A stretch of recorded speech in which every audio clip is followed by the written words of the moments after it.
ارے کتنا مزہ آ رہا ہے نا ہمیں چھت پہ۔ ارے ہاں گولو، بہت مزہ آ رہا ہے بارش میں بھیگتے ہوئے، تو کوڑوں کی پلیٹ لے کے آتی ہے اور آواز دیتی ہے، ارے بچوں چلو آ جاؤ، بہت بھیگ گئے تم لوگ، آ کے گرم گرم پکوڑے کھا لو ٹھنڈے۔ نہیں ماں، ابھی ہمیں کچھ اور بھیگنا ہے، تھوڑی دیر بھیگنے دو نا، تبھی اچھا ٹھیک ہے، آ کے پکوڑے تو کھا لو۔ تبھی وہ دونوں مزے سے کھڑے اوپر پکوڑے کھا رہے ہوتے اپنے گھر کی چھت پر نیچے، غریب پریوار سے۔ پنکی اور سونو جو کہ غریب پریوار سے، وہ دونوں بہن بھائی نیچے کھڑے پنکی اور سونو کو چڑھا رہے ہوتے، ارے دیکھو تو صحیح، ہمارے پاس اتنی بڑی چھت ہے اور ہم لوگ بارش میں گرم گرم پکوڑے کھا رہے ہو، تم لوگوں کے پاس تو کچھ بھی نہیں ہے بھیگنے کے لیے۔ ارے ہاں پنکی، واقعی ہمیں تو بہت دل کر رہا ہے بھیگنے کا۔ تبھی وہ دونوں تاشوں کے اندر جاتے ہیں اور جاتے ہی اپنی ماں سے کہتے ہیں، ارے ماں، وہاں پہ دیکھو پڑوس میں سب کے پاس چھت ہے جہاں پہ وہ لوگ بھیگ بھی سکتے ہیں اور کھیل بھی سکتے ہیں، ہماری تو کوئی چھت ہی نہیں ہے۔ ارے چنٹو بیٹا، بالکل ٹھیک کہہ رہے ہو آپ۔ تبھی وہ کہتی، ارے بیٹا، ہم کو اتنے امیر نہیں ہیں، ہمارے گھر میں کھانا کیسے پورا ہوتا ہے اور تم لوگوں کو چھت کی پڑی ہوئی ہے۔ ہاں ماں، لیکن سب کے گھر پہ ہے، وہ لوگ اتنے مزے سے کھیل رہے تھے اوپر، وہ ہمیں بہت چڑھا رہے تھے۔ ارے یہاں پہ تم لوگوں کو کیا مل جائے گا چڑھا، تم لوگ تو ویسے ہی چھوٹے بچے ہو۔ پورے محلے میں ان کا گھر سب سے چھوٹا اور کچا بنا ہوا تھا۔ جیسے ہی شام کو تینوں بھائی کام سے واپس لوٹتے ہیں تو ان کی بیویاں ان پہ پھر سے غصہ کرنے لگ جاتی ہے کہ تم دونوں نے پچھلی بار چھت کی لپائی کس طرح سے کی تھی، اس دفعہ سے بارش کا پانی آ کے پورا گھر گیلا ہو گیا تھا۔ ارے ہم نے تو ٹھیک سے ہی کی تھی، اگر ٹھیک سے کی ہوتی تو یہ حال نہ ہوتا گھر کا۔ اچھا اچھا ٹھیک ہے، اب تم لوگ لڑو نہیں، ہم جا کے دیکھتے ہیں اوپر چھت کو۔ ہاں اب دھیان سے ذرا، پھر سے بارش نہ آ جائے، بارش کا موسم ہے تو ہم لوگوں کے لیے مشکل ہو جاتی ہے، پورے گھر میں دیکھے پانی پانی ہوا پڑا ہے۔ تبھی وہ تینوں بھائی جاتے ہیں اور چھت پر ایک بڑی ساری ترپال لا کر کسی طرح سے اوپر باندھ دیتے، جس کی وجہ سے بارش کا پانی اندر نہیں آ رہا ہوتا۔ تبھی اوپر کھڑی شیتل ان کا مذاق بنا رہی تھی، ارے تم لوگ غریب ہو اور سب سے چھوٹا گھر تم لوگوں کا اس محلے میں، ہمارے محلے میں غریبوں کی طرح رہتے ہو تم لوگ، تو یہاں پہ کسی کیڑے نالی کے کیڑے لگتے ہو۔ تبھی راشی اس کو جواب دیتی ہے، تبھی وہ منہ بنا کے وہاں سے چلی جاتی ہے اور باقی وہ لوگ اپنا کام ختم کرتے ہیں اور اس کی ساس کہتی ہے، ارے بہو چلو، تمہیں میں نے کتنی بار کہا انہیں میروں کے منہ مت لگا کرو، ان کو ویسے ہی بات کرنے کی تمیز نہیں ہوتی، چلو میرے ساتھ اندر۔ تبھی وہ اپنی بہو کو لے کے اندر چلی جاتی ہے، اسی طرح سے دن گزرتے ہیں، سب ایک ہی کمرے میں سوتے ہیں، ایک ہی گھر تھا ان کا، ایک سب کو بہت ہی جگہ کم ہوتی تھی سونے کے لیے، بڑی مشکل سے ہی سب سو پاتے تھے۔ تبھی سونو اپنی بوا کے اوپر ٹانگ رکھ کے سویا ہوا تھا، ارے سونو ٹانگ پیچھے کرو اپنی، مجھے سونے دو۔ تبھی وہ لوگ بڑی مشکل سے رات کو ایک سانس سوتے تھے، پھر سے اچانک سے رات کو بارش شروع ہو گئی اور جگہ جگہ سے پانی ٹپ ٹپ کرنے لگ گیا۔ تبھی ان سب کی آنکھ کھل جاتی ہے، تبھی وہ سب جہاں سے پانی آ رہا تھا وہاں پہ جا کے بالٹیاں رکھ دیتے ہیں، جس سے کہ پانی اس میں آ جاتا ہے بالٹیوں میں۔ تبھی وہ باہر جا کے دیکھتے ہیں کہ ان کے چھت کی ترپال تو ساری اڑ گئی۔ تبھی وہ دونوں بھائی پھر سے مل کے اس ترپال کو سیدھا کر دیتے ہیں، جس کی وجہ سے پانی رک جاتا ہے اور پھر سے وہ لوگ جا کے سو جاتے ہیں۔ اگلے دن رامو جب صبح کام پہ جاتا ہے تو رات کو نیند ٹھیک سے پوری نہ ہونے کی وجہ سے اس سے فیکٹری میں بہت بڑا نقصان ہو جاتا ہے، جس کی وجہ سے اس کا مالک اس کی بہت ہی کرتا ہے، ارے تمہارا مسئلہ کیا ہے، تمہاری وجہ سے ہمارا اتنا بڑا نقصان ہو گیا ہے۔ ارے مالک، وہ رات کو ہمارے گھر میں بارش کی وجہ سے چھت سے پانی آ رہا تھا تو ہم لوگ اسی میں لگے رہے، رات کو ٹھیک سے نیند نہیں آئی، تو اسی لیے اب مجھ سے یہ غلطی ہو گیا، مجھے معاف کر دو۔ تبھی وہ لوگ کسی طرح سے اس معاملے کو ڈالتے ہیں۔ اگلے دن راشی کی ساس پوجا کر کے آتی ہے تو اس کے سارے کپڑے گندے ہوتے ہیں، ارے ماں جی آپ کے کپڑوں کو کیا ہوا ہے؟ ارے بہو تمہیں نظر نہیں آ رہا، اتنا کیچڑ ہے تو اتنی بارش ہے باہر، اتنا پانی کھڑا ہوا ہے جگہ جگہ پہ، تو کسی کار والے نے ہی مارا ہوگا نا، تبھی وہ کار سے اس کی ساڑی گندی ہوئی پڑی ہوتی ہے۔ راشی اور کومل جیسے ہی گھر کے باہر کھڑے ہوتے تو ان کے گھر کے باہر سارا ہی بارش کا پانی کھڑا ہوتا ہے، اور وہ کہہ رہی تھی کہ اب کیا کریں، سارا بارش کا پانی باہر کھڑا ہوا ہے۔ تبھی وہ جھاڑو لے کے ساری صفائی کرنے لگ جاتی ہے اور پانی گھٹانے، تبھی اوپر سے شیتل بھی اپنی چھت کی صفائی کرتے ہوئے مٹی نیچے پھینکتی ہے جو کہ آ کے راشی کے اوپر گرتی ہے۔ تبھی راشی دل میں اس کو باتیں سنا، ارے اندھی ہو کیا، تمہیں نظر نہیں آتا، سارا کچرا نیچے پھینک دیا، تمہیں ہمیں ملے تھے کچرا پھینک، ارے تم لوگ تو ہو ہی ایسے، تم لوگ کے اوپر تھوڑا بہت کچرا آ بھی جاتا ہے اس سے کیا فرق پڑتا ہے، تم لوگوں میں اور اس کچرے میں تھوڑا نا کوئی فرق ہے۔ شیتل بہت ہی ان کو نیچا دکھانے کی کوشش کرتی رہتی ہے ہر وقت، لیکن وہ دونوں اس سے منہ لڑانے کی بجائے ہمیشہ چپ کر جاتی تھی، اس کے منہ نہیں لگنا چاہتی تھی۔ ایک دن اچانک، ارے بچوں تم لوگ جا کے باہر کھیلو، تم لوگ تو مجھے ٹھیک سے سونے بھی نہیں دیتے، اور جاؤ کہیں باہر جا کے کھیلو، ارے تو دادی ماں ہمیں چھت بنوا دو نا گھر پہ، ہم وہاں پہ مزے سے سارا دن کھیلیں گے اور آپ کی نیند بھی پوری ہو جائے گی۔ ارے کہاں سے تمہیں چھت بنوا کے دیں، ہر وقت بس ایک ہی رٹ لگائی ہوئی ہے۔ تبھی وہ تینوں بھائی شام کو گھر واپس آتے ہیں تو ان کی بیویاں کہتی ہیں ارے جی ہمارے گھر کی حالت تو بہت زیادہ خراب ہو گئی ہے، اب تو آپ دونوں کو کچھ کرنا ہوگا، تبھی جا کے ہمارے گھر کے حالات ٹھیک کرنے ہوں گے، اب ہمیں آپ اجازت دے دو، ہم یہاں پہ کسی کے گھر میں بھی کام کر لیں گے جا کے اور گھر کا خرچہ چلا لیں گے۔ تبھی وہ تینوں بھائی کہتے ہیں ارے ہاں کومل اگر یہ کر سکتے ہو تو کر لو، پھر ہم بھی اپنے کام کریں گے اور پھر کام میں پیسوں کی جگہ پہ ہم روز ہی تھوڑی تھوڑی سیمٹ اور اینٹیں لے آیا کریں گے، جس سے کہ ہمارا گھر بھی بن جائے گا اور گھر کے حالات بھی کچھ اچھے ہو جائیں گے۔ تبھی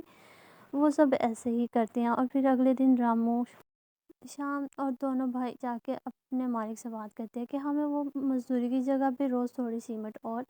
اینٹیں دے دیا کرے۔ تبھی وہ دن بھر محنت کرتے ہیں اور شام کو اپنے تیاری میں اینٹیں اور کچھ سیمٹ لے کے گھر پہنچتے تھے۔ اس دوسری طرف سے ان کی بیویاں بھی ان کی بہت ہی مدد کرتی تھی اور راشی بھی اپنے پڑوس میں ہی کسی کے گھر میں کام کرنے کے لیے کھڑی ہوئی تھی۔ ارے مالکن ابھی بس پوچھا رہتا ہے، میں کر لوں تو پھر میں گھر چلی جاؤں گی۔ تبھی راشی وہاں پہ پوچھا لگا رہی ہوتی ہے کہ وہاں پہ اچانک سے راشی آ جاتی ہے، ارے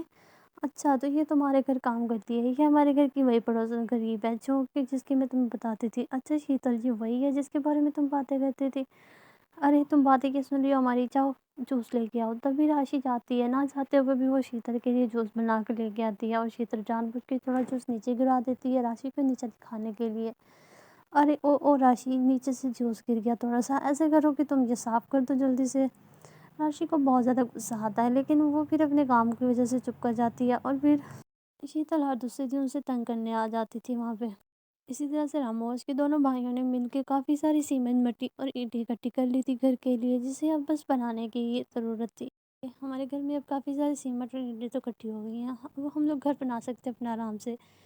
تبھی وہ کہتی ہے ارے ہم 3 منزلہ گھر نہیں بنائیں گے کیونکہ ہمارے گھر میں بڑے بزرگ بھی رہتے ہیں تو ان کو اوپر ہی نیچے آنے جانے میں بھی مسئلہ ہوتا ہوگا۔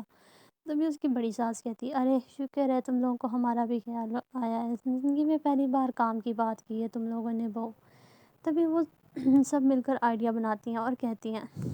ارے ہم ایسے کرتے ہیں 3 الگ الگ گھر بناتے ہیں اور تینوں کی چھت اوپر سے سمپل بنا دیں گے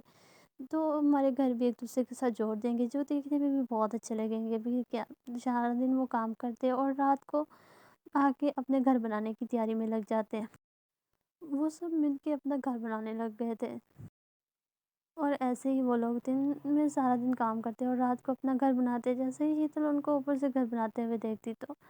اور کہتی ارے تم لوگوں کے اوقات نہ جیسے ہی ابھی جھونپڑی ڈال کے بیٹھے ہوئے نا، یہی ہے بس نیا گھر تو تم لوگوں کو کیسے بنے گا۔ تبھی دیکھتے ہی دیکھتے وہ لوگ بہت اچھا گھر بنا لیتے ہیں اور تینوں بھائی بہت ہی محنت کرتے ہیں، تینوں بھائی مل کے اپنے گھر کو بہت ہی خوبصورت اور اچھے سے بناتے ہیں اور دن رات محنت کرتے رہتے تھے۔ اسی طرح سے کچھ دن گزرتے ہیں اور پھر ان کا اپنا گھر تیار ہو جاتا ہے جس کے اوپر اتنی بڑی چھت ہوتی ہے، ارے واہ ہمارے گھر کی چھت تو بہت بڑی ہے، اگر اس پہ پورے محلے کے لوگ بھی سو جائیں نا تب بھی جگہ بچ جائے گی۔ دوسری طرف سے شام اور رام مل کے ایک کارنر میں چھت کے اوپر تھوڑی سی جگہ بناتے ہیں اور وہاں پہ جھولا لگا دیتے ہیں۔ ایک طرف سے وہ چھت کے اوپر چھوٹی سی رسوئی بناتے ہیں اور تیسری طرف سے وہ بیٹھنے کے لیے چھوٹی سی بیٹھک بنا کے رکھ دیتے ہیں جس میں کہ وہ لوگ بیٹھا کرتے ہیں۔ تبھی ان لوگوں کی وہ سیٹنگ ساری بہت ہی اچھی لگ رہی تھی، شیتل کو دیکھ کے ان کی بہت ہی جلن ہوتی ہے ان سب کی دیکھ کے کیونکہ اب پورے محلے میں ان کا گھر سب سے خوبصورت بن چکا تھا۔ اسی طرح سے ایک دن جب شیتل اور اس کے دونوں بچے کھڑے ارے وہاں دیکھو نا ان کی چھت پہ جھولا بھی ہے، اب ہمیں بھی جھولا لگوا دو نا، ارے پتہ بھی ہے جھولا کتنا مہنگا ہے، جھولا ہی جھولنا ہے تو پارک میں چلے جایا کرو اور وہاں پہ جھول کے آ جایا کرو۔ تب تو وہ بچوں کو ڈانٹ کے وہاں سے چلی جاتی ہے۔ وہ تینوں دیورانی جیٹھانی اپنے گھر کی چھت پہ کھڑی ہوتی ہے اور اسی طرح سے شام ہوتی ہے اور پھر اگلے دن جب سونو اور پنکی اپنے جھولے پہ جھولا جھول رہے ہوتے ہیں اس کی طرف سونو بوا ان کی بارش میں نہا رہی ہوتی ہیں اور اس کی تینوں جیٹھانیاں پکوڑے بنا رہی ہوتی ہیں، سب بہت ہی خوشی سے اپنے گھر میں رہ رہے ہوتے ہیں۔ ارے واہ اتنے دنوں کے بعد بارش میں نہا رہے ہیں نا، بہت مزہ آ رہا ہے مجھے تو، ارے چلو بس کر دو اب تم لوگ اتنا نہ پھینکو، آ جاؤ پکوڑے بن رہے ہیں گرم گرم، پکوڑے کھا لو آ کے۔ ارے ہاں ہاں بھابھی جی آ رہے ہیں ہم لوگ ابھی۔ دوسری طرف سے شیتل وہیں چھت پہ کھڑی ان کو دیکھتی رہتی تھی اور بہت ہی جلتی رہتی تھی، ارے واہ شکر ہے بڑھاپے میں تو ہمیں اپنا کمرہ ملا، جوانی میں نہ جی مجھے تو لگا تھا کہ بڑھاپا تو ہمارا پوتے پوتے کی ٹانگ ہی کھا کے ختم ہوگا۔ دوسرے دونوں نند کو بھی اپنا الگ کمرہ مل جاتا ہے، وہ دونوں بھی بہت خوش ہوتی ہیں۔ جیسے ان کی بڑی ساس جو کہ اس کو گھر میں مندر بھی بنوا دیتے ہیں۔ ارے واہ، ان لوگوں کو اچھا تھا کیا ہے کہ مجھے گھر میں مندر بھی بنوا دیا، میں دن رات پوجا کر سکتی ہوں۔ ارے یہ سب تو بہت اچھا ہو گیا، اب ہمارے گھر اتنا بڑا ہو گیا کہ ہم ہر چیز کو سیٹنگ سے رکھ سکتے ہیں۔ پہلے تو ہم لوگ کچھ بھی چیز ڈھونڈتے تھے تو وہ تو ملتی ہی نہیں تھی ہمیں، اور سارا گھر ہم لوگ چھان مارتے تھے۔ اب تو بہت اچھا گھر بن گیا، وہ سب اپنے گھر کو لے کے بہت زیادہ خوش ہوتے تھے۔ سونو اور پنکی بھی چھت پہ سارا دن کھیلتے رہتے اور جھولا جھولتے رہتے تھے، اور ساتھ ہی اس میں شیتل کے بچے کھڑے ان کو دیکھ کے، اور ابھی پنکی اور سونو ان کو چڑھا رہے تھے، ارے ارے دیکھو ہمارا جھولا بھی ہے، تم لوگوں کا جھولا ہے کیا؟ تبھی وہاں پہ شیتل آتی ہے اور دونوں بچے شیتل کو شکایت لگاتے ہیں۔ شیتل ان کے گھر ان سے لڑنے کے لیے آ جاتے ہیں کہ اپنے بچوں کو سکھا دو تمیز، تو ان کو میرے بچوں کو وہ چڑھاتے رہتے ہیں۔ ارے اچھا، جب تمہارے بچے ہمارے بچوں کو چڑھاتے تھے تب تو تمہیں نہیں خیال آتا تھا، اب تمہیں بڑی لڑائی کی پڑ گئی ہے۔ تبھی وہ وہاں سے چلی جاتی ہے، جلن کے مارے وہ ان کا پانی کا پائپ نکال دیتی ہے چھت سے، جس سے کہ جب بارش ہوتی ہے تو سارا پانی ان کے گھر کے آگے کھڑا ہو جاتا ہے۔ پھر اسی طرح سے شام ہوتی ہے، اور پھر اگلے دن جب وہ تینوں جٹھانیاں باہر آ کے دیکھتی ہیں تو وہ سمجھ جاتی ہے کہ سب شیتل کا کیا ہوا ہے۔ تبھی وہ آ کے شیتل کو بہت ہی ہوتی ہیں، ارے شیتل ہمیں پتہ ہے یہ سب کچھ تم نے کیا، تمہاری ہمت کیسے ہوئی یہ سب کچھ کرنے کی، تبھی میں کیوں کروں گی یہ سب؟ تبھی اچانک سے وہاں پہ شیتل کا پتی آ جاتا ہے اور شیتل سے آ کے کہتا ہے، ارے شیتل جلدی سے گھر کا سارا سامان پیک کر لو، ہمیں ابھی یہاں سے جانا ہو۔ ارے کیوں؟ لیکن ہم کیوں جائیں گے یہاں سے، یہ تمہارا گھر ہے۔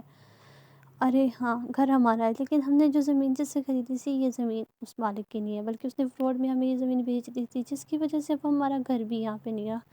ابھی ہم لوگوں نے ہمیں نوٹس دیا کہ ہمیں 2 دن میں گھر خالی کرنا ہے۔ شیتل کو یہ سب سن کر بہت شرمندگی ہوتی ہے، اور پھر وہ اپنے سارے گھر کا سامان پیک کرتے ہیں، اور سامان پیک کر کے جب وہ جا رہے تو تیز بارش شروع ہو جاتی ہے۔ تبھی راجی کی ساس کہتی ہے، ارے اگر تم لوگ چاہو تو تھوڑی دیر ہمارے گھر رک سکتے ہو، بارش بہت تیز ہو رہی ہے، ایسے بچے بھی بیمار ہو سکتے ہیں۔ تبھی شیتل کو بہت شرمندگی ہوتی ہے اور وہ کچھ کہے بغیر ہی وہاں سے بیٹھ کے چلی جاتی ہے، وہ ہمیشہ کے لیے ملک سے باہر چلی جاتی ہے۔ دوسری طرف سے وہ ارے دیکھو تو صحیح ان امیروں کا غرور، اتنا کچھ ہو گیا ابھی تک بھی اس کا غرور ختم نہیں ہوا، ارے بس شرمندگی کے بارے میں اب اور کیا کہے گی وہ۔